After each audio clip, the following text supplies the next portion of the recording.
चलो देखो बेटा, कल हम लोगों ने स्टैंडर्ड कॉस्टिंग में मटेरियल वेरिएंस लिखा था। अब आज जरा आगे देखिए।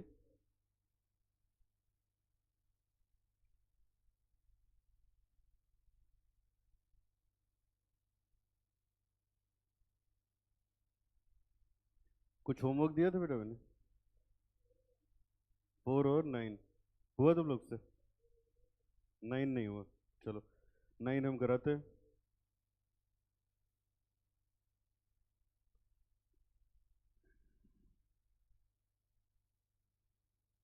तब तक एक चीज लिख लो जरा, फिर हम 9 कराते हैं। लिखो जरा।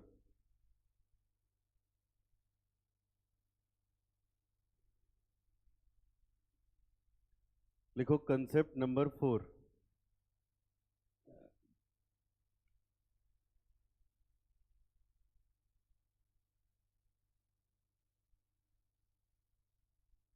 Concept number 4, calculation of material price variance at the time of purchase. At the time of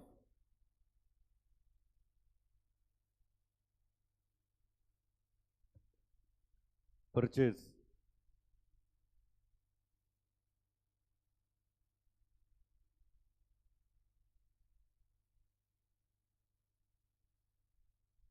इसमें लिखो बेटा, direct material price variance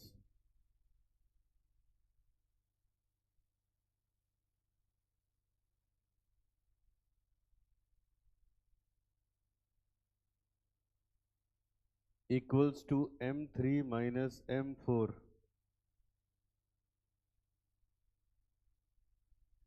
equals to M3 minus M4, और ये बराबर होगा standard price into actual quantity minus actual price into actual quantity.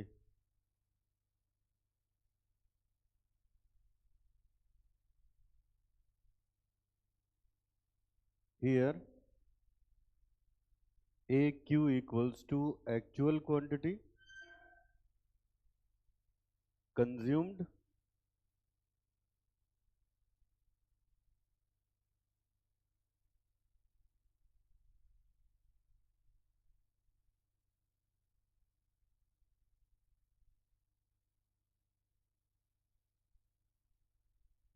आगे लिखो next. इसी के नीचे, और SP का मतलब सब लोग जानते ही हो, स्टैंडर्ड प्राइस, और AP का मतलब हो गया actual price.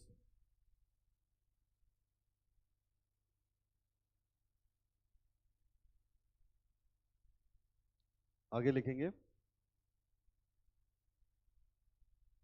Direct material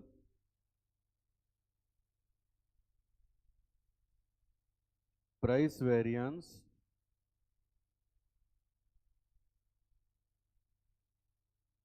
at the time of purchase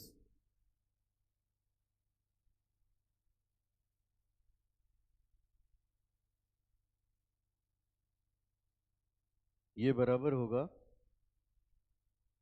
standard price into AQP minus actual price into AQP।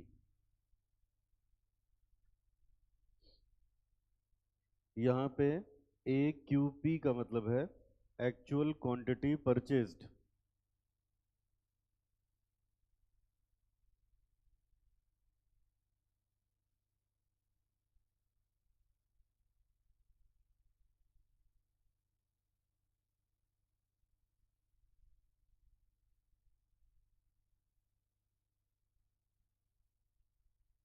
Here AQP बराबर actual quantity purchased.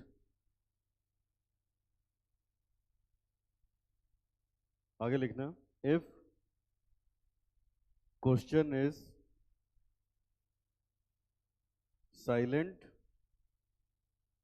about direct material price variance, then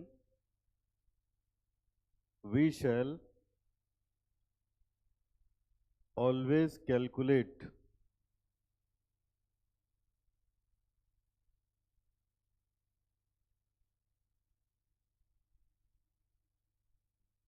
always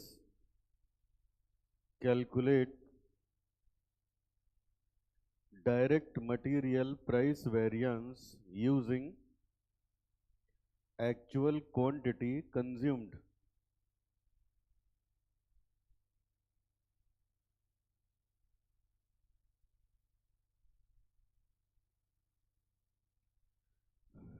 Actual quantity consumed.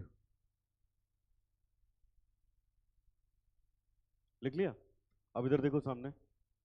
कल बेटा हम लोगों ने material cost variance निकालना सीखा था। तो कल हम लोग ये देखो बार बार यहाँ लिखते थे एक्चुअल क्वांटिटी। अब क्वांटिटी में दो बातें होती हैं, क्वांटिटी परचेज्ड, क्वांटिटी कंज्यूम्ड। क्या क्या बोला मैंने? Quantity purchased and quantity purchased मतलब जो खरीदा, कंज्यूम मतलब कुछ कुछ यूज हुआ होगा, कुछ बच गया होगा, जो बच गया उसको नहीं लेना है, अदर देन क्लोजिंग स्टॉक। कैसे निकलते थे consumed? Opening plus purchases minus closing. तो मैं यहाँ पे ये लिखवा रहा हूँ कि कभी कभी क्वेश्चन में कहेगा डायरेक्ट मटेरियल प्राइस वेरिएंस निकालो at the time of purchase, तब हमको लेना होगा एक्चुअल क्वांटिटी परचेज्ड। ठीक है, तब लेंगे एक्चुअल क्वांटिटी परचेज्ड। और जब नहीं लिखा होगा कुछ तो हमेशा हम लोग लेंगे एक्चुअल क्वांटिटी कंज्यूम्ड। फर्क समझ में है? अच्छा, और नीचे ये भी लिखवा दिया, अगर क्वेश्चन में कुछ नहीं कहेगा तो हमेशा हम लोग मान के चलेंगे निकालना है कंज्यूम्ड पे, क्योंकि जो कंज्यूम हुआ होगा वेरिएंस उसी पे निकलेगा ना। जो रखा होगा वो एक्स्ट्रा खरीद के आया हो तो वापस हो जाएगा मटेरियल। समझ आए? तो जब क्वेश्चन में कुछ नहीं कहा होगा तो हम लोग कंज्यूम्ड पे निकालेंगे, अदरवाइज हम लोग निकालेंगे एक्चुअल क्वांटिटी परचेज्ड पे। तो एक बात तो मैंने आपको ये बताई। अब आगे नेक्स्ट। नेक्स्ट चलो अब करेंगे क्वेश्चन। एक तो मैं कराऊंगा आपको 9 क्वेश्चन और दूसरा करेंगे 23। कॉस्ट अकाउंटिंग तुम लोग के पास है, उसमें पीडीएफ है उसका? ठीक।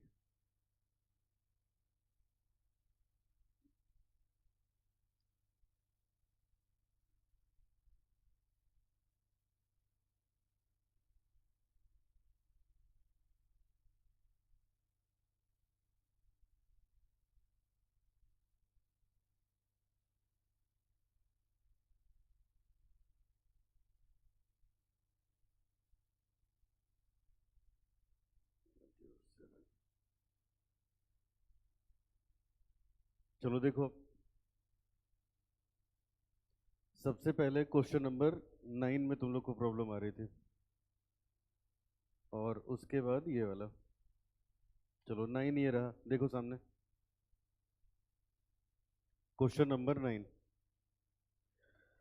9 में लिखा है बेटा, ये रहा, the standard cost, the standard cost of chemical. पहले उल्टा देखो, हम लोग को निकालना है मटेरियल वेरिएंस। अब मुझे बताओ मटेरियल वेरिएंस कैसे निकलता था? Question number 9, question number 9 material variance. बताओ क्या क्या लिखते थे? पहले पर्टिकुलर्स, पहले पर्टिकुलर्स, उसके बाद standard price into SQAO, full form बताओ? Actual output. ठीक है, आगे बताओ इसके बाद स्टैंडर्ड प्राइस इनटू RSQ, फिर स्टैंडर्ड प्राइस इनटू AQ, और यहाँ पे क्या आ जाएगा? AP into AQ। पहले बिना सवाल पढ़े ऐसे लिख लिया करो। अब यहाँ लिखना शुरू करेंगे। देखो, तो अब लिखेंगे, दो तो अपने पास मटेरियल हैं। अब जरा अपना क्वेश्चन पढ़ो, अपने आप समझ में आने लगेगा। दो अपने पास मटेरियल हैं, देखो क्या लिखा है, पढ़ो। देखो लिखा है, the standard cost of chemical mixture is as follows, 40% of material A 20 rupees per KG, 60% of material B 30 rupees per KG. तो बेटा पहली लाइन पढ़ के अंदाजा लगा कि दो मटेरियल हैं। जब भी दो मटेरियल हो तो एक एक दो दो लाइन का गैप रखो इसके बीच में, कैलकुलेशन करनी होती है।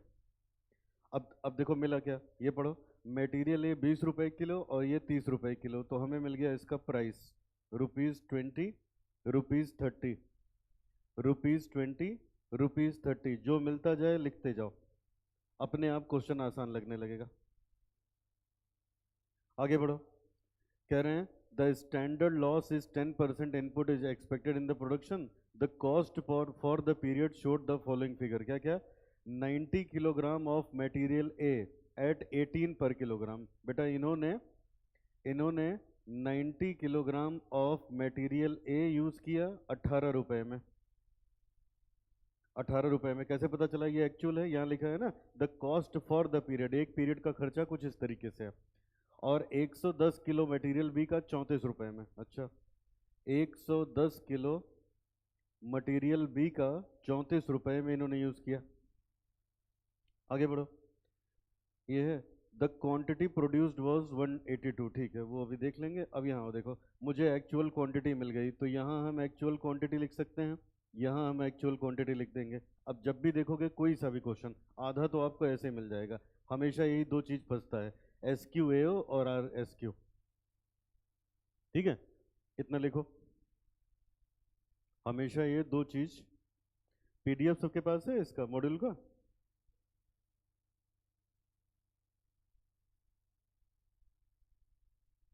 चलो अगर नहीं है तो शेयर कर दिया मैंने, देख लेना। अकाउंट्स का तुम लोग कह रहे थे, अकाउंट्स का भी भेज दिया।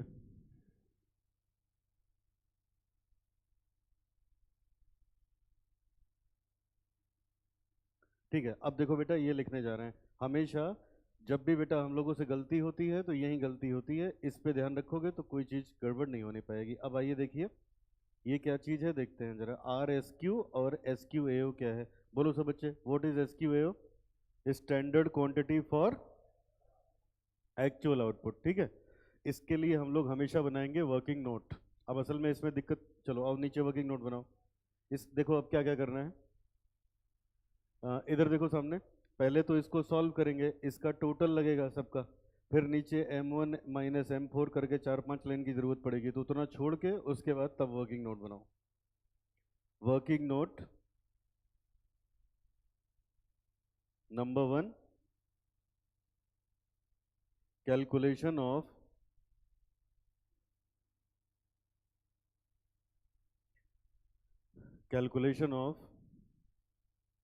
RSQ, दोनों ही निकालना है। RSQ AQAO दोनों निकालना है। तो अब हम RSQ निकालने जा रहे हैं। अब ये पहली बार आपके पास आ रहा है। RSQ का मतलब होता है total actual input in standard material mix ratio. RSQ का मतलब होता है total input of standard material in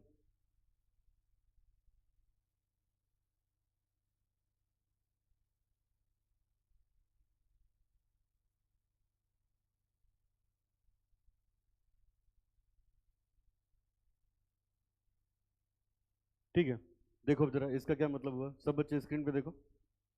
अब ये बताओ, जो इस सवाल में दिया है बेटा, ये बताओ दो मटेरियल हैं, एक मटेरियल ए था एक मटेरियल बी था, इसको किस रेशियो में मिलाना था? 40-60 के। 40-60 का मतलब 2:3। 2 किलो एक तो 3 किलो एक, 5 किलो में। और इन्होंने क्या किया, ये देखो, इन्होंने क्या किया, 90 किलो एक लिया है और 110 किलो एक लिया है, तो ये 2:3 तो है नहीं। तो RSQ का मतलब होता है, देखो जरा, 90 किलो एक मटेरियल लिया इन्होंने, 110 एक लिया, तो इन्होंने 200 किलो लिया ना। अब 200 को जरा 2:3 में बांटो, 5 5 2 10, तो 80 120, ये आएगा ना। तो अब ये देखो, इतना लेना चाहिए था ना इनको, 80 किलो लेना चाहिए था मटेरियल ए, 120 किलो लेना चाहिए था मटेरियल बी, और इन्होंने नहीं लिया उस रेशियो में। तो इस वजह से जो वेरिएंस आ रहा है वो होगा मिक्स वेरिएंस। समझे? फिर से एक बार अच्छे से दिमाग में बिठा लेना बेटा, क्या क्या बोला मैंने, बताओ। RSQ का क्या मतलब है? Revised standard quantity. क्या मतलब है? रिवाइज स्टैंडर्ड क्वांटिटी क्या है जरा सोचना, 40% और 60% लिखा है, तो 40 60 हुआ 100। मान लो 100 किलो में 40 किलो ये होना था, 60 किलो ये होना था, 100 किलो के बजाय इन्होंने कितना लिया, 200 किलो। तो 200 में रिवाइज्ड स्टैंडर्ड क्या होना चाहिए था भाई, 80 किलो ये होता, 120 ये होता ना, 2:3 में होता, और इन्होंने उसमें लिया नहीं, नहीं लिया तो एक वेरिएंस जनरेट होगा, उसी को क्या बोलेंगे, मटेरियल मिक्स वेरिएंस। बोलो क्लियर हुआ। अब इसको ऐसे लिखोगे एग्जाम में, लिखना RSQ लिखा है आपने, अब ये लिखो यहाँ पे 90 + 110 किलोग्राम टोटल है, इसको लेना है इन 40% इज टू 60% के रेशियो में। तो 200 किलो इन 40:60। तो जब RSQ ऑफ A निकालेंगे, RSQ ऑफ B निकालेंगे, तो ये हो जाएगा बेटा 200 इंटू 40/100, और ये आ जाएगा 60/100। तो ये आ गया अपने पास 80 और 120 किलोग्राम, ये होना चाहिए था।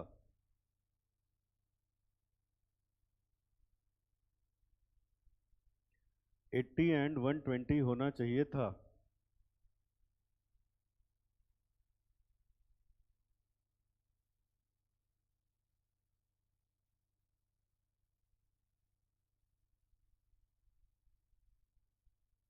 क्या बेटा, चलो अब आगे देखो, ये होना चाहिए था। अब यहाँ सबने कॉपी कर लिया, अब जहाँ RSQ लिखना है वहाँ लिखो, यहाँ हम लोग लिखेंगे ये होना चाहिए था 80 और ये होना चाहिए था 120, मल्टीप्लाई करो 1600, 12 3 36, और ये आ गया, इनको भी अगर सॉल्व कर लें तो ये आ गया 1800, 3300, 1620 और 3740। इनका अगर टोटल कर लें तो 5200 इसका आ गया, 5100 ये आ गया, 5360 ये आ गया। अब आ जाओ निकालते हैं SQAO। SQAO अब निकालते हैं।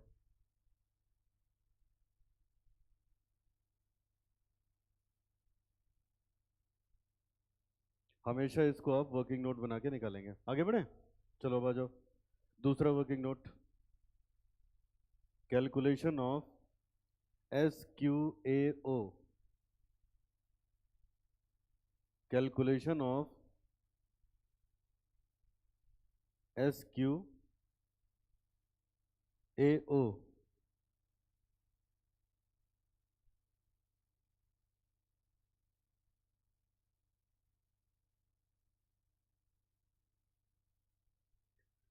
ठीक है, अब अगर ये निकालें तो इसका मतलब होता है standard quantity in actual output. अब इसका क्या मतलब हुआ, लिखो SQAO का मतलब होता है एक्चुअल आउटपुट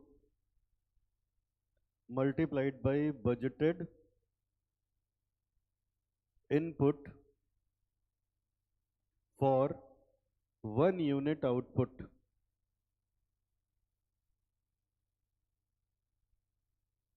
या इसको ऐसे लिख सकते हो, actual output multiplied by total budgeted material upon total budgeted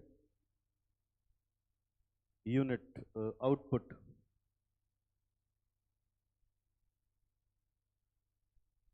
output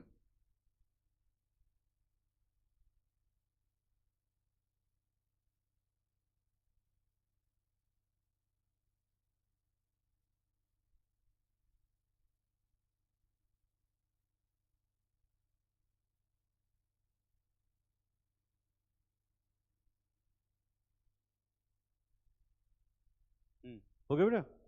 low अब इधर देखो, अब इसका मतलब क्या है ये मैं समझा दूं फिर। अब 2 मिनट सब बच्चे लिखना बंद करके जरा स्क्रीन पे देख लो, अभी समझ में आ जाएगा। देखो जरा क्या था, ये खाली समझाने के लिए देखो, ये स्टैंडर्ड डेटा 2 लाइन में लिखा हुआ है। अब इसका मतलब क्या है जरा देखना, मैं ऐसे लिख रहा हूँ तब समझ में आ जाएगा आपको। देखो ये कह रहे हैं दो मटेरियल हैं ए और बी, जब ए को लेंगे 40 किलो, सॉरी 40 किलो, बी को लेंगे 60 किलो, तो मिक्सचर कितने का बनेगा? 100 किलो का। बोलो। फिर 10% का स्टैंडर्ड लॉस होगा, 10% का स्टैंडर्ड लॉस होगा, तो इसका मतलब आउटपुट 90 का आएगा।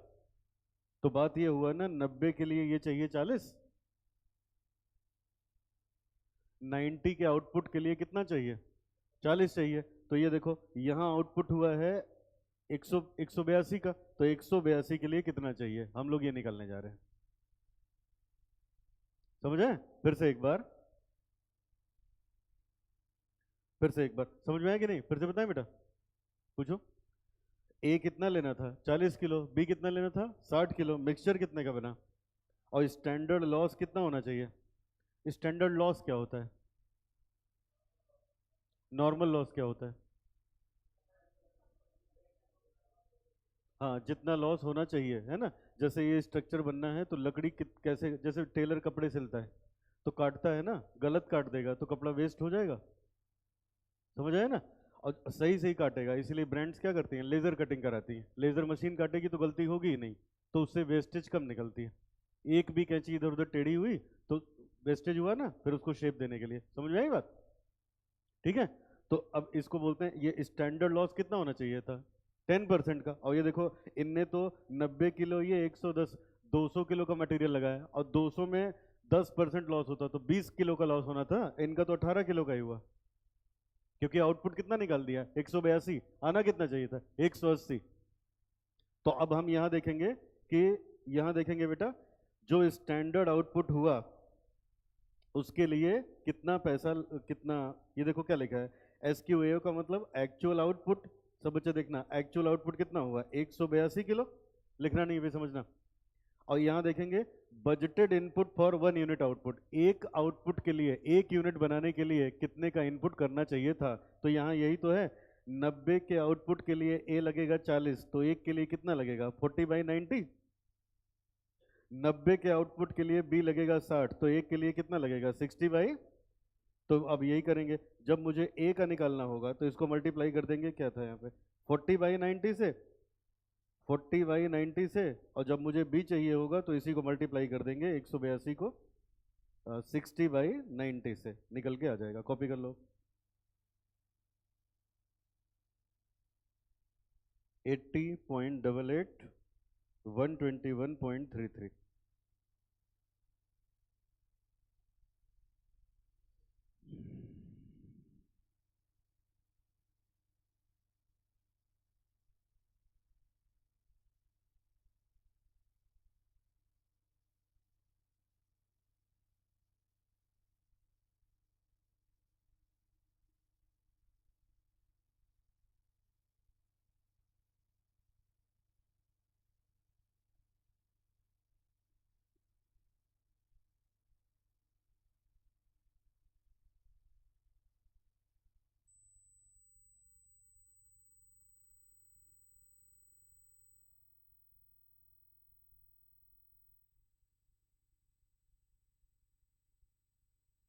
ठीक है, अब आओ, इसको कॉपी हो गया, ऊपर लिख लो जरा, लिखो 182 किलोग्राम, नहीं कितना था यार, कितना है, 80.88,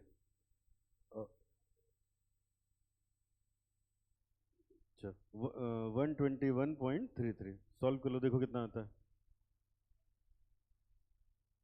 1617 पॉइंट,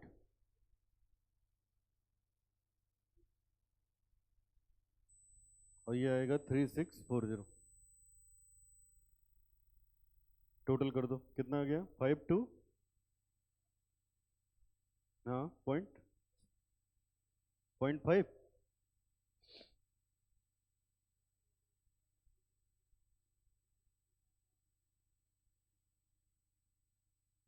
3640 नहीं, 3639 पॉइंट, हाँ तो इसको तो 4 कर ही सकते हैं ना।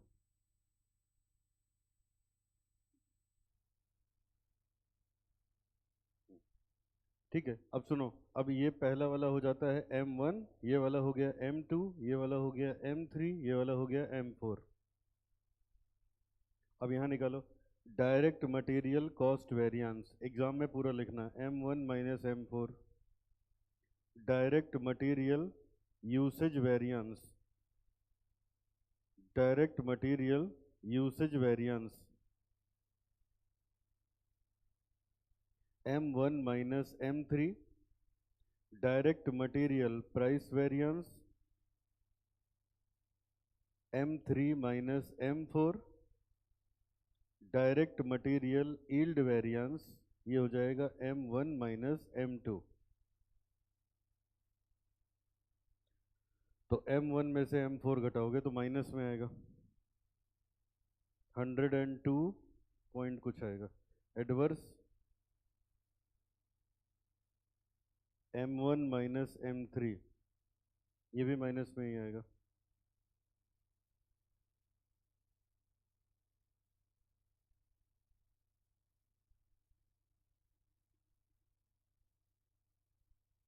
One 57.5 adverse favourable.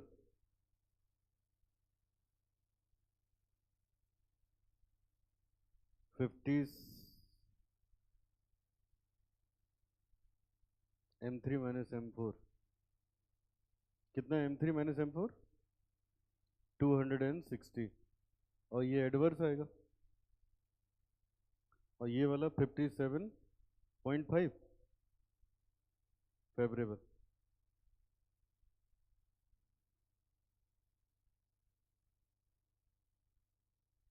पहला कितना आ रहा है? 102.5।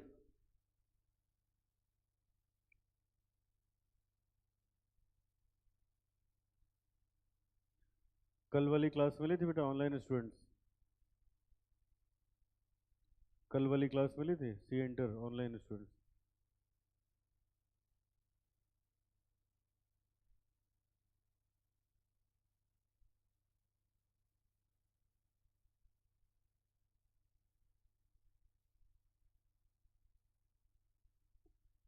चलो आज अपलोड करा देंगे अभी। समझ में आया कैसे हुआ है? आगे बढ़े। चलो अब एक क्वेश्चन और बेटा। हाँ बेटा, मिक्स रह गया अभी। कितना आएगा बताओ मिक्स वेरिएंस?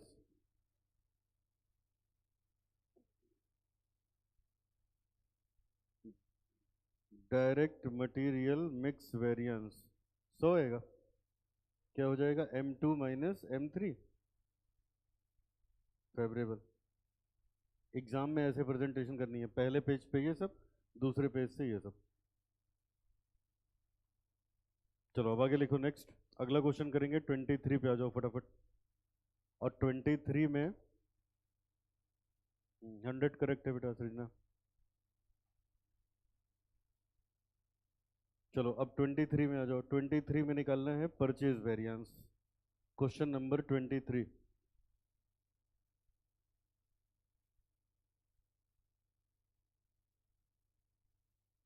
चलो पढ़ने से पहले यहाँ लिख देते हैं calculation of direct material cost variance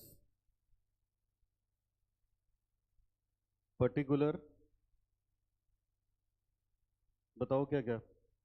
standard price into SQAO, standard price into RSQ, standard price into AQ, और AP इंटू AQ।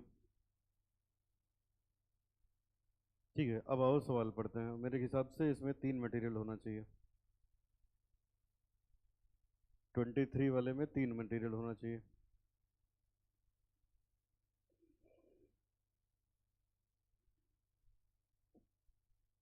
चलो ये रहा, आइए देखिए, पढ़ो। लिखा है JK limited manufactures NXE, NXE finished goods है इनका। NXE का मतलब हो गया finished goods.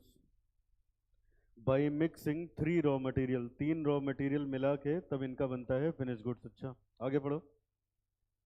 3 raw material. For every batch of 100 kilogram of NXC 125 kilogram of raw material used. ये देखो कैसे इसने बताया बेटा, 100 किलो फिनिश्ड गुड्स बनाने के लिए मटेरियल कितना लगता है, 125 किलो। बोलो ये समझ में आ रहा है? अब इसका बाइफरकेशन देखो क्या है। चलो ये एक लाइन देके छोड़ दी, अब इसने हमारा काम बढ़ा दिया। अब एक बार फिर से देख लो सब लोग, बताओ कितना बनाने के लिए कितना मटेरियल चाहिए होता है? 100 किलो बनाने के लिए कितना चाहिए होता है? 125 किलोग्राम चाहिए होता है। और ये देखो हमारा काम इसने कैसे बढ़ा दिया। अब यहाँ कह रहा है बेटा, in April the standard and actual particulars are as follows for April. अब ये देखो अप्रैल के महीने में क्वांटिटी परचेज करी है ये, और इस पे हमें निकाल के बताना है। तो चलिए, तो ये इतना हम लोगों ने लिख लिया है। अब जरा यहाँ देखो, चलो पहले मैं पूरा क्वेश्चन पढ़ता हूँ फिर आगे बढ़ते हैं। फिर से देखना जरा, कोई जल्दबाजी नहीं, एकदम आराम से। वो उलझाता है, कम वर्ड्स में लिखेगा। जेके लिमिटेड मैन्युफैक्चर करता है एक फिनिश्ड गुड्स जिसको मिक्स करते हैं 3 रॉ मटेरियल बना के, एवरी बैच ऑफ 100 किलोग्राम। अब ये देखो क्या है, फॉर एवरी बैच, मतलब एक बार में एक चीज नहीं बनती, बनेगी तो 100 बनेगी एक साथ। बैच का मतलब यही तो हो गया। जैसे बुक प्रिंट कराते हो तो एक बुक नहीं प्रिंट करता, वो जब प्रिंट करेगा तो एक पेज का मैटर सेट करेगा, तो वैसे एक साथ 1000 निकालेगा, क्योंकि उसको मेहनत तो उतनी करनी है ना, उसके बाद तो प्रिंट ही निकलने हैं। बात समझ में आई? अच्छा, कह रहे हैं एक बैच जब 100 किलो का बनता है तो उसके लिए मटेरियल कितना चाहिए होता है, 125 किलोग्राम। अब ये ध्यान रखना, आगे पढ़ो। इन अप्रैल 2012 60 बैचेस वर प्रिपेयर। देखो कैसे घुमा दिया, 60 बैच बनाए, एक बैच में 100 किलो, तो 60 बैच में 6000 किलो, 6000 किलो ना। अब वो जो स्टैंडर्ड दिया है आपको उसको रिवाइज करना पड़ेगा, यू नीड RSQ। और पढ़ो, it produced output of 5600 kilogram. 60 batch इन्होंने काम किया और उसमें बनाया कितना, 5600 किलो। आप बताओ 60 बैच में कितना बनना चाहिए, 6000 किलो। तो एक तो क्वांटिटी कम बनाई, तो लॉस है, जैसे पिछले क्वेश्चन में था। आगे पढ़ो, the standard and actual particulars of 2012 are as follows. ये हमें डेटा दे रखा है, ये स्टैंडर्ड का और ये एक्चुअल का। अब कहता है calculate all variances, also calculate material price variance at the time of purchase. ठीक है, तो मतलब अलग से हमें क्या निकालना है, मटेरियल परचेज वेरिएंस। ठीक है ना, also calculate material price variance at the time of purchase of raw material. ठीक है, तो अब ये है, चलिए आइए शुरू करते हैं। अब बताओ मुझे, देखो बेटा, अब आप अपने हिसाब से चलना, जो इजी है पहले लिखते जाओ। बताओ, ये तो आराम से लिख लोगे, standard price standard price standard price, 20 10 5 लिखो। 20 10 एंड 5, 20 10 एंड 5, 20 10 एंड 5। पहले चार्ट बनाओ, सवाल पढ़ो, जो आसान लगता है लिखते चले जाओ, फिर अपने आप दिमाग काम करेगा क्या गायब है, कैसे ढूंढना है उसको। आगे पढ़ो। अगला, एक्चुअल प्राइस दिया है बेटा 21 8 और 6, लिख डालो 21 8 एंड 6।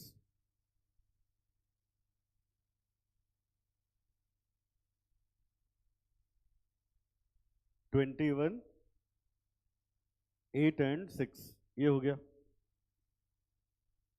आगे बढ़े, चलो अगली चीज देखना जरा। अगली चीज, चलिए क्वेश्चन आगे पढ़िए क्या लिखा है, ये इतना हो गया। अब यहाँ देखो क्या लिखा है बेटा, स्टैंडर्ड। अब चलो जरा बताओ तो मुझे, कितने बैच बनाए हैं। देखो कैसे इसने परेशान किया है, इसने डेटा दिया है, लिखा है, ये क्या लिखा है, एवरी बैच, मतलब एक बैच का डेटा दिया है। और बने कितने, तो हमें स्टैंडर्ड डेटा एक बैच का दिया है ना, तो इसको रिवाइज करके किस पे ले जाना पड़ेगा, 60 बैच पे, तब उसके बाद अपना आंसर निकालेंगे ना बेटा। ठीक है, तो अब ऐसा करो, जरा एक वर्किंग नोट पे आ जाओ, उसके नीचे थोड़ी लाइन छोड़ दो, यहां बनाओ वर्किंग नोट।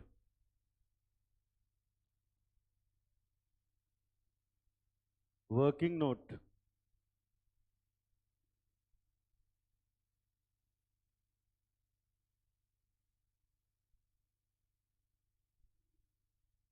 वर्किंग नोट में लिखिए calculation of actual quantity consumed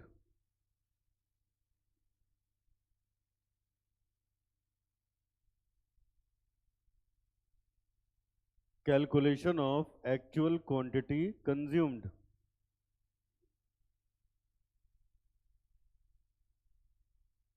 अब लिखना 125 kilogram of material is to be used for one batch।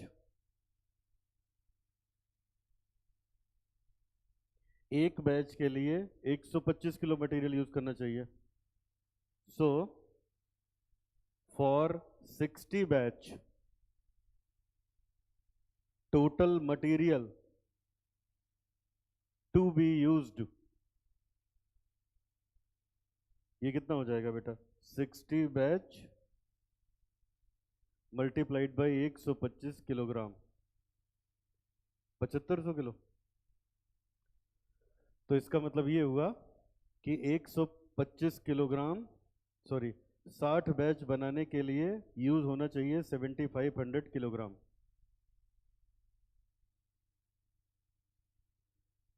Seventy 500 kilogram consume होना चाहिए। बोलो यहां तक ठीक है? अब इस क्वेश्चन में ये भी नहीं दिया था, पिछले क्वेश्चन में दिया था, इसमें ये भी नहीं दिया था। अब दूसरा वर्किंग नोट बनाओ। अब देखो समस्या क्या है, सब बच्चे देखो इधर, देखो इसने कितनी चालाकी से क्वेश्चन बनाया था। ऊपर लिख दिया एक बैच का डेटा ये है, नीचे बता दिया 60 बैच बताए, और ये मिक्स बता दिया। अब ये भी नहीं बताया है कि हमने कितना कितना ABC यूज किया, कितना कितना यूज करना चाहिए था। तो सब कुछ हमें निकालना ही निकालना है। तो अब हम ये निकालने जा रहे हैं ये यूज हुआ कितना। दूसरे वर्किंग नोट में लिखो calculation of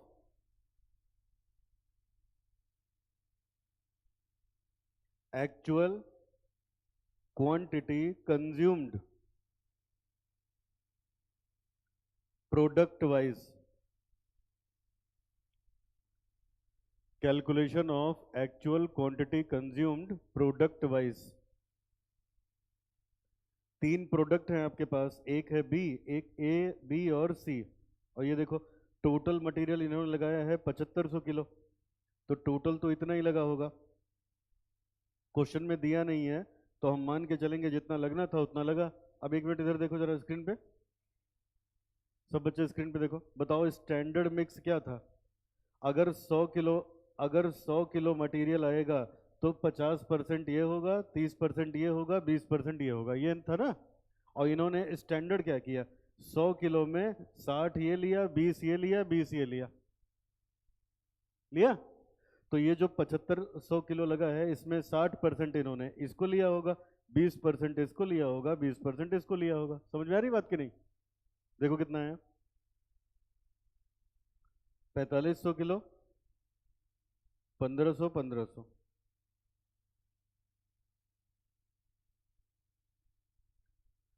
4500 1500 1500।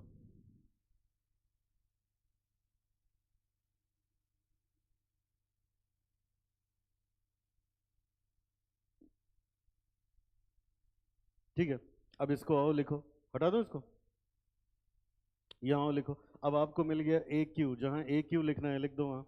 4500 kilogram, 1500 kilogram, 1500 kilogram,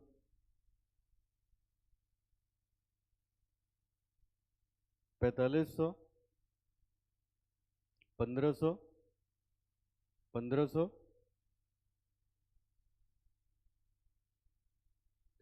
अब दो चीज बचा, SQAO और RSQ, SQAO और RSQ। तो अब इसके लिए नीचे बनेगा वर्किंग नोट, फिर से तीसरा वर्किंग नोट बनाइए, कैलकुलेशन ऑफ RSQ।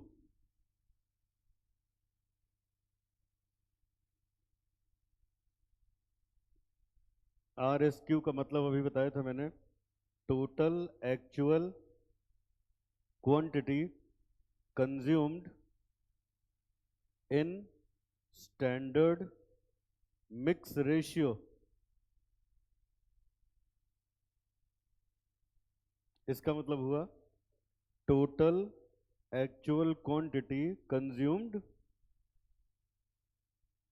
ये था 7500 किलो, इन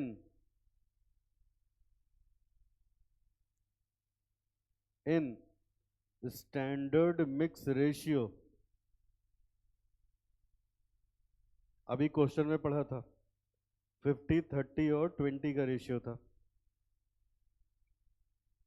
तो अगर हम आर एस क्यू निकालें of A, R S Q of B और R S Q of C, तो 7500 किलो में 7500 किलो में ए होना चाहिए आधा,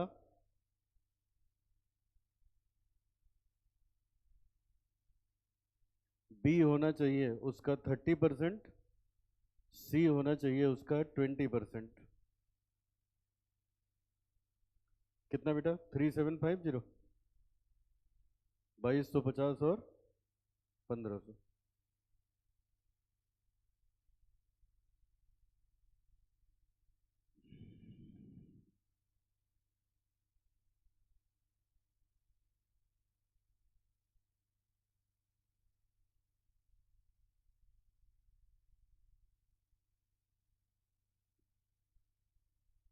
अब एक काम करते हैं, एस क्यू ए ओ भी निकाल ही लेते हैं, तब ले चल के ऊपर रख दिया जाएगा।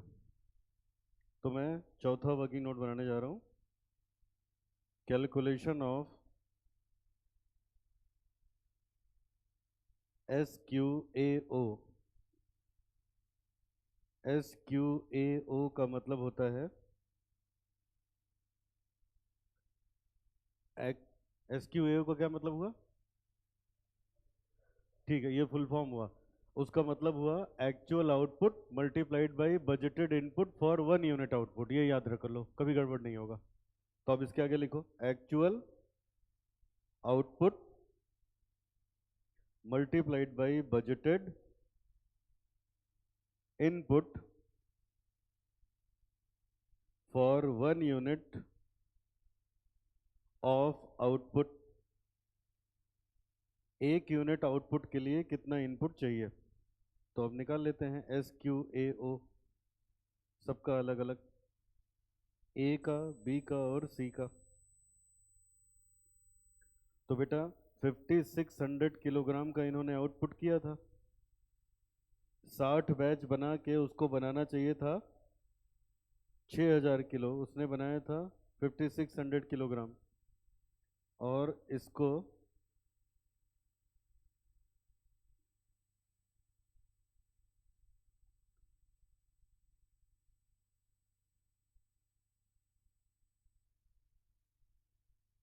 निकालें। अब चलो इधर देख लो सब लोग, पिछले क्वेश्चन में कैसे किया था बेटा?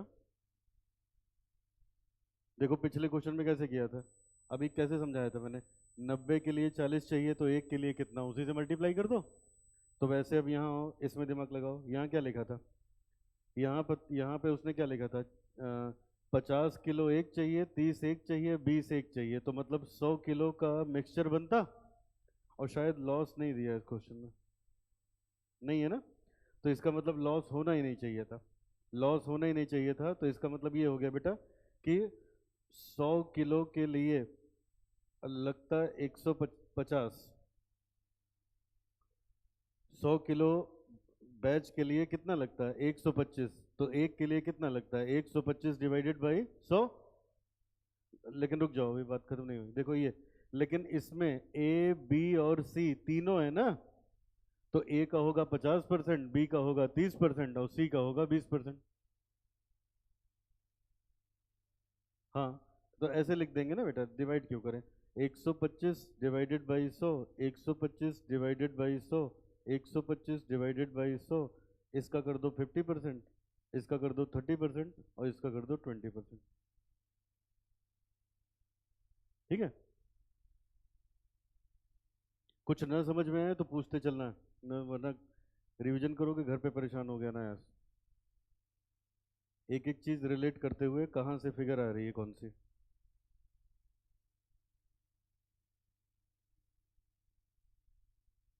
3500 किलो ये आ गया, 2100 किलो ये आ गया, लास्ट वाला बेटा 1400।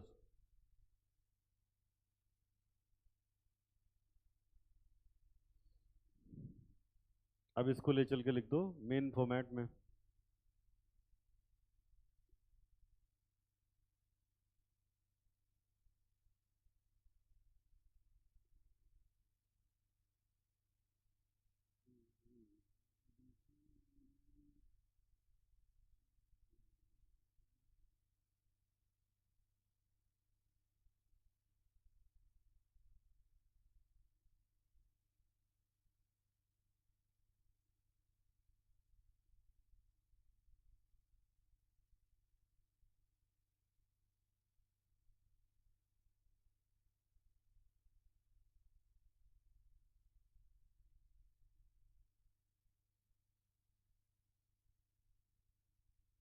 चलो अब ये सब मेन फॉर्मेट में लिख दो।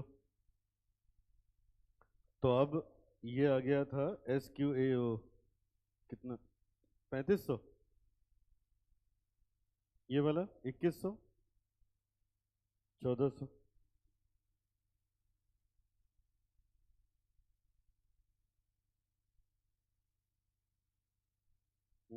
और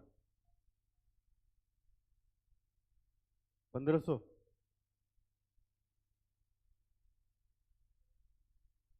टोटल अलग अलग भी लिखना पड़ेगा ना बेटा। 70,000, 21, 7, 91 आ गया टोटल, 98।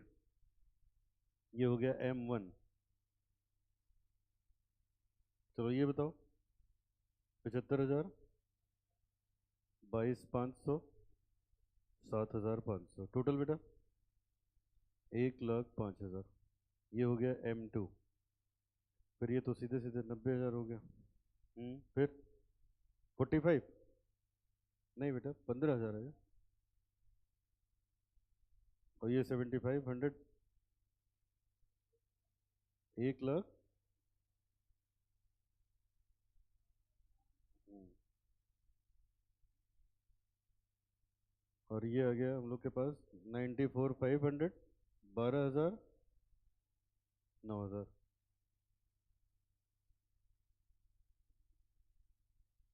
M4। अब नीचे निकाल दो सारे वेरिएंस।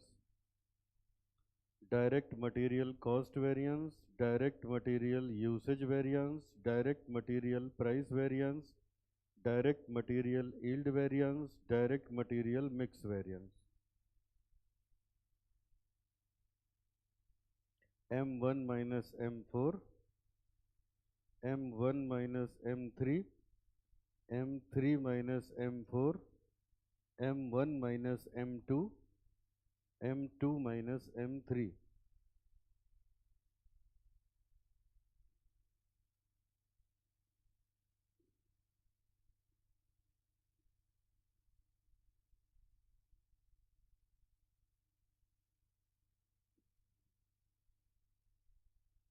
सब गड़बड़ी है इसका, सब एडवर्स आ रहा है।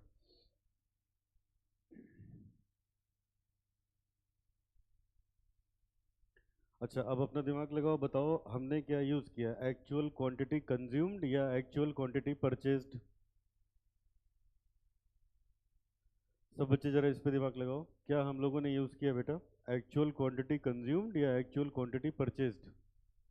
कंज्यूम्ड। और उसने किस पे अभी कंज्यूम्ड यूज किया ना बेटा, परचेज्ड अलग से दिया था, ये देखो इधर। चलो लिख लो पहले, फिर मैं बताता हूँ ये पॉइंट। चलो जिसको लिखना है लिख लो, अगर कर चुके हो तो क्वेश्चन देखो, अभी समझ जाओगे खुद ही।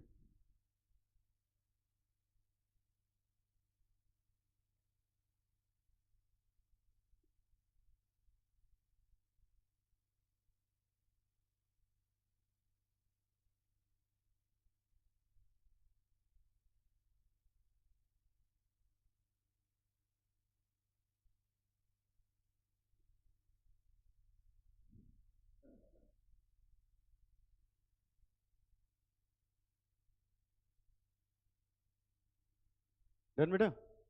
अच्छा अब इधर देखो, सामने देखो जिसको दिक्कत हो रही थी, यहाँ देखो, ये देखो बेटा, हम लोगों ने तो इसको लिया ही नहीं ना, ये लिखा है ना क्वांटिटी ऑफ मटेरियल परचेज, जोड़ो इसको, ये 7 1 8, 8,200 किलो खरीदा है ना, और हम लोग तो सारा सवाल लगा दिए 7500 किलो पे, कितना लगना चाहिए था, तो वो तो कंज्यूम पे लगा दिया ना हमने, और उसने किस पे कहा था, लेकिन उसने सवाल जैसे बनाया था हम जवाब भी वैसे लिखाएंगे।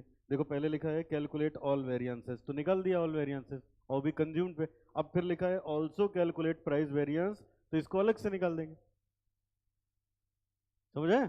और यहाँ पे मेंशन कर दो कैसे निकाला है, ये वाला जो है यहाँ पे मेंशन कर दो प्राइस वेरिएंस में, यहाँ पे यूजिंग एक्चुअल क्वांटिटी कंज्यूम्ड, ये हमने निकाला एक्चुअल क्वांटिटी कंज्यूम्ड पे। हम्म,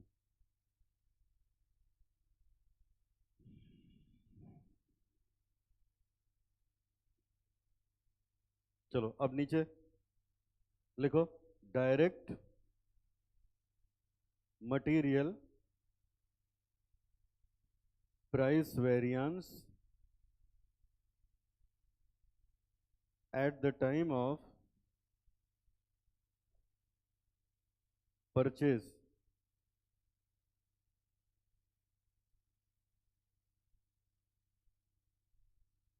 ये आएगा M3 - M4, लेकिन इसके लिए हम लोग लेंगे standard price into AQP, actual price into AQP। अब A B और C का निकालें अगर अलग अलग, तो ये देखो स्टैंडर्ड प्राइस A B और C का दे रखा था 20 10 और 5, 20 10 5, एक्चुअल प्राइस भी दे रखा है 21 8 और 6, 21 8 और 6। अब एक्चुअल क्वांटिटी परचेज्ड सवाल में दिया है 5,000 2,000 1200, 5,000 2,000 1200, 5,000 2,000 1200। अब यहाँ से अपना आंसर निकालेंगे, तो ये निकल के आ जाएगा प्राइस वेरिएंस मटेरियल परचेज्ड पे।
हो गया बेटा, आ गया समझ में?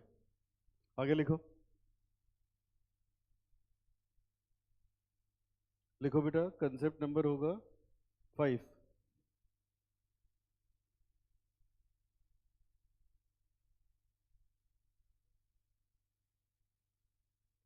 कंसेप्ट नंबर 5, हेडिंग लिखिए।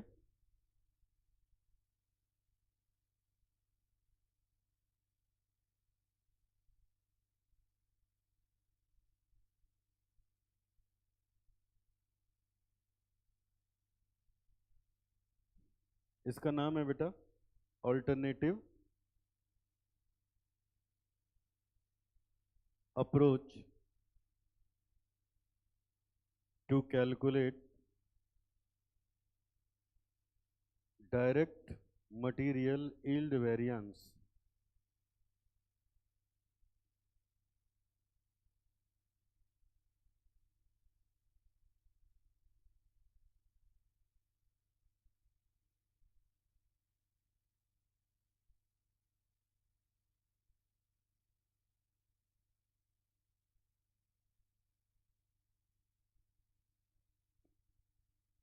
Direct material yield variance. चलो पहले मैं कुछ लिख रहा हूँ, उसको कॉपी करते चलो, फिर आखिरी में भी एक्सप्लेन करेंगे ये है क्या। लिखो, yield means output. Yield means output.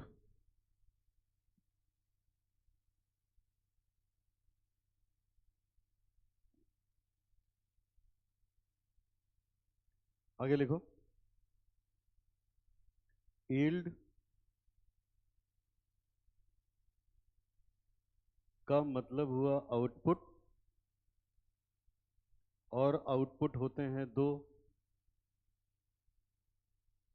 एक होता है एक्चुअल आउटपुट,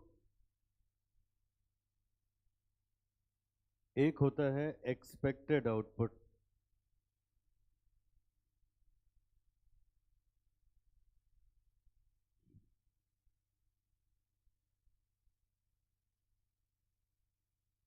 यहां तक लिख के जरा 2 मिनट रुक जाएंगे, मैं समझा दूं फिर आगे। ये चलो लिखो। चलो ये दो बातें हुई, इसको करो ए पॉइंट, इसको करो बी पॉइंट। अब लिखो सी पॉइंट में, डायरेक्ट मटेरियल यील्ड वेरिएंस बराबर छोटा छोटा लिखना, actual output minus expected output in actual input multiplied by standard material cost per unit. उसी के नीचे लिखिए actual output minus actual input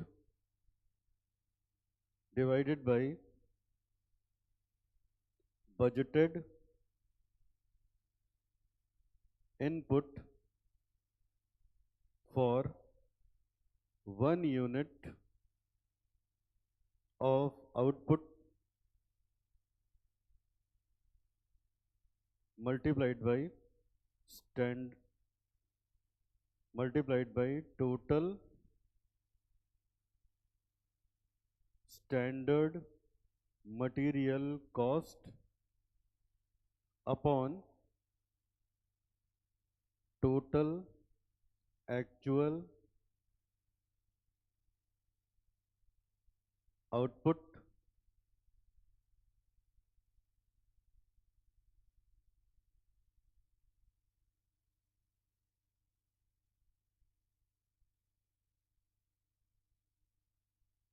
फिर लिखेंगे actual output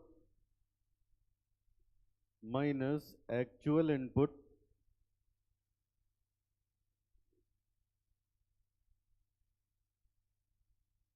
divided by budgeted input for 1 unit output multiplied by sum of SP into SQAO divided by total actual output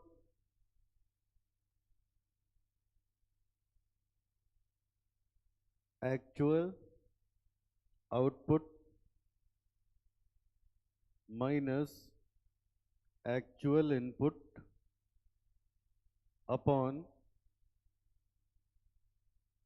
budgeted input for 1 unit output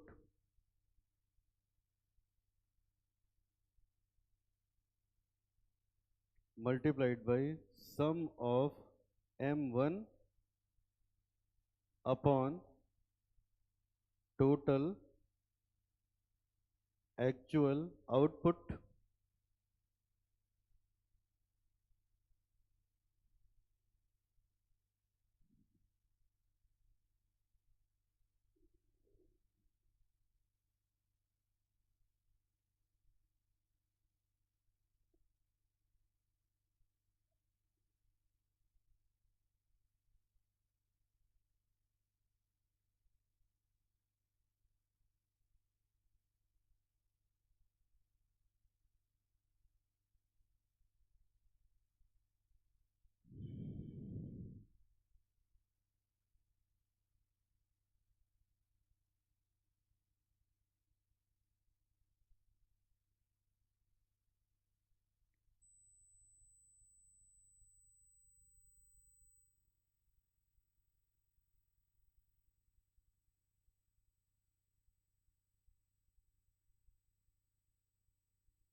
हो गया।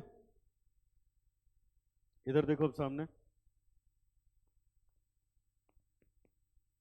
ठीक है। अब ध्यान से मेरी बात सुनना। देखो बेटा, हम लोग पढ़ रहे हैं मटेरियल यील्ड वेरिएंस। पहले समझो मटेरियल यील्ड वेरिएंस क्या होता है। चलो अब बताओ मुझे चार्ट कैसे बनता है, बताओ। Standard price into SQAO, standard price into RSQ, फिर स्टैंडर्ड प्राइस इनटू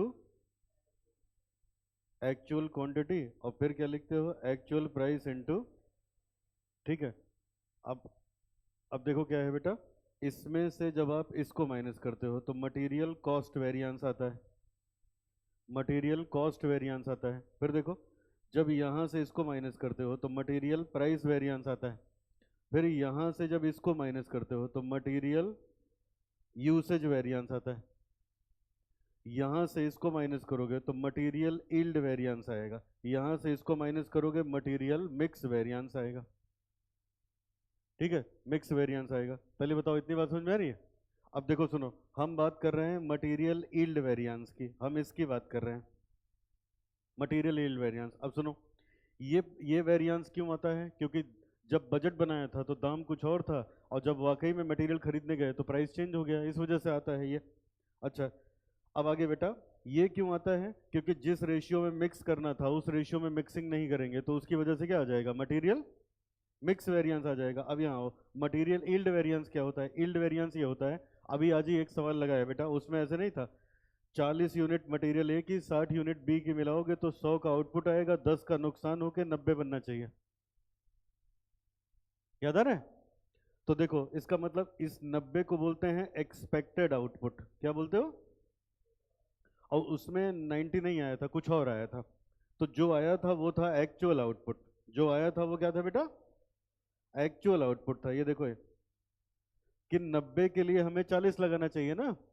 कौन सा क्वेश्चन था ये, 9 था। बस थोड़ा सा टाइम लगेगा लेकिन एक बार समझ लोगे तो बढ़िया रहेगा। ये देखो क्वेश्चन 9, क्वेश्चन 9 ये रहा।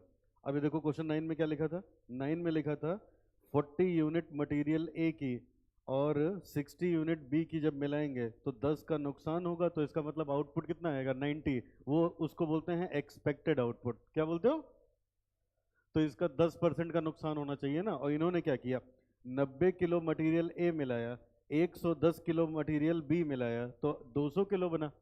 तो 200 में नुकसान कितना होना चाहिए था, 10%। तो आउटपुट आना कितना चाहिए था, 180। कितना आना चाहिए था, इसको बोलेंगे एक्सपेक्टेड आउटपुट। क्या बोलोगे? और इनका आया कितना? 182। ये है एक्चुअल आउटपुट। ये क्या है? तो एक्सपेक्टेड आउटपुट और एक्चुअल आउटपुट में फर्क होता है, इसीलिए आता है यील्ड वेरिएंस। बोलो, इतनी बात समझ में आई? अब बताओ, यहां कितनी यूनिट एक्सपेक्टेड थी और बनी कितनी? इस बनी कितनी? 180। इसी वजह से बेटा, इसी वजह से ये देखो, जब आपने मटेरियल यील्ड वेरिएंस निकाला तो ये फेवरेबल आया, क्योंकि जहां 180 यूनिट बननी थी वहां 182 बन रही है ना, तो इसीलिए कैसा आया? फेवरेबल आया। अदरवाइज ये क्या आता? अनफेवरेबल आता या एडवर्स आता। बोलो, ये बात समझ आई? अच्छा, अब फिर से एक बार फॉर्मूला देख लो, इसका क्या है? Standard price into S Q A O, standard price into R S Q, यही फॉर्मूला है ना? अच्छा, अब ये देखो जरा, ये फॉर्मूला है, जरा यहाँ ये। अब मैंने यहाँ लिखा कि यील्ड का मतलब होता है आउटपुट, एक्चुअल आउटपुट और एक्सपेक्टेड आउटपुट की वजह से जो वेरिएंस आता है, इसी वेरिएंस को हम लोग क्या बोलते हैं? Material yield variance. क्या बोलते हो? अब बताओ, इसका फॉर्मूला क्या पढ़ा आपने मटेरियल यील्ड वेरिएंस का? बोलो, अभी भी फॉर्मूला पढ़ा, standard price into S Q A O, यही ना, minus standard price into R S Q, ये पढ़ा। अब बताओ, स्टैंडर्ड प्राइस दोनों में कॉमन है, निकाल लें तो बचेगा S Q A O minus R S Q. तो यही मैंने लिखा, देखो, स्टैंडर्ड, ये प्राइस को बाहर ले लिया, standard material cost per unit का मतलब क्या हुआ? ये। और ये देखो, ये जो लिखा है ये है एस क्यू ए ओ। छोड़ो, ठीक है। अब ये दूसरे तरीके से सर मैं बता रहा हूं ना, ये देखो फिर से बेटा, एक बार फिर से ये बताओ, मटेरियल यील्ड वेरिएंस क्यों आता है? Because of difference in actual output and, तो हम ऐसे ना लिख लें, एक्चुअल आउटपुट और एक्सपेक्टेड आउटपुट का जो डिफरेंस होगा उसी को जब स्टैंडर्ड प्राइस से मल्टीप्लाई करोगे तभी तो आएगा ना ये। ठीक है, अब अपना दिमाग लगाओ, सब बच्चे सोचो। देखो, एक्चुअल आउटपुट तो चलो जो हो गया हो गया। अब ये देखो, expected output in actual input का मतलब क्या होता है? जितना हमने एक्चुअल इनपुट किया उसमें कितने का आउटपुट आना चाहिए था। जैसे क्वेश्चन नंबर 9 को रिलेट करें तो 200 किलो के इनपुट में 180 किलो का आउटपुट आना चाहिए था, यही ना? ठीक है, अब इसको कैसे निकालोगे बेटा? देखो, इसको आप ऐसे ही तो निकालोगे कि 200 किलो में 180 का इनपुट आना चाहिए था, तो एक में कितना है? 180 डिवाइडेड बाई 200, 180 डिवाइडेड बाई 200। ठीक है, अच्छा, अब ये देखो, तो तो जब हम एक्चुअल आउटपुट में से माइनस करते हैं क्या? Expected output in actual input, तब निकल के आता है हम लोगों के पास ये मटेरियल यील्ड वेरिएंस। अब इसी को बेटा मैंने अलग तरीके से निकलवाया है, अब इसमें लगेगा टाइम, ठीक है, ऐसे नहीं आएगा। अब देखो मुझे करना क्या है, इसको बेटा पूरा एक्सप्लेन करके फिर 23 का जो हम लोगों ने यील्ड वेरिएंस निकाला है वही फिर निकलवाएंगे इस फॉर्मूले से, आंसर वही आएगा। ठीक है, और है क्या, कहीं कहीं सवाल में वो जानकारी नहीं दी होती जो पहले आपने निकाला, standard price into S Q A O, standard price into R S Q, तो ऐसे सवालों में हम इससे निपटा देंगे। ठीक है, अभी समझाया नहीं है, बस मैं रख के दिखा देता हूँ, थोड़ा क्लियरिटी आ जाएगी। जरा बताओ, अपने इस क्वेश्चन नंबर 23 में एक्चुअल आउटपुट कितना हुआ था?